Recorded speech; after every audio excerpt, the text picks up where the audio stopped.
Perkenalkan, kami dari kelompok 6 Ekonomi Manajerial. Saya Nadina Wafelia. Saya Bella Sapira. Saya M. Fauzi Hendriansa. Baik, materi yang kami bahas yaitu mengenai teori permainan atau game teori.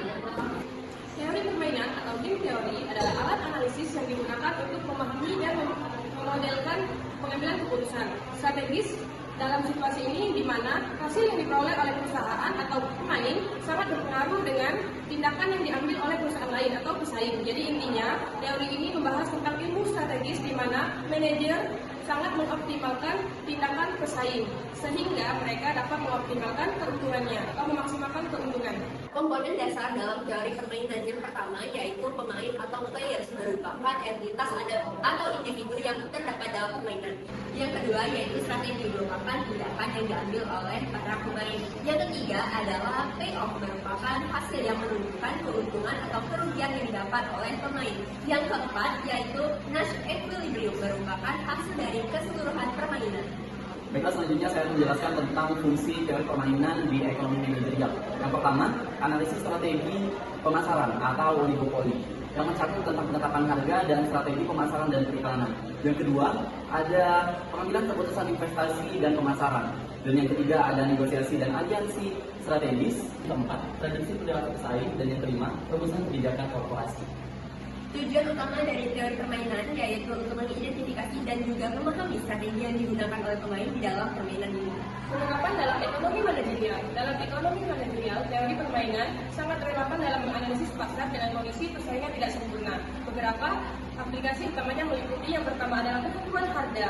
Penentuan harga ini sangat cocok untuk perusahaan dalam memodelkan bagaimana pesaing akan bereaksi dalam perubahan harga mereka. Yang kedua adalah keputusan periklanan dan promosi dalam memastikan iklan tersebut dan berapa anggarannya sehingga pesaing akan merespon dengan iklannya sendiri. Yang ketiga adalah pengembangan produk baru atau inovasi.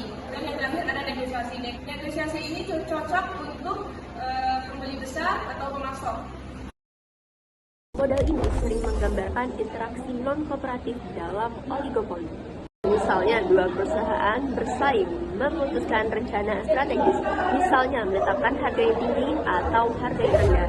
Keseimbangan Nash yang suboptimal inilah yang akan menimbulkan keretakan kerjasama antara kedua belah perusahaan. Jenis permainan.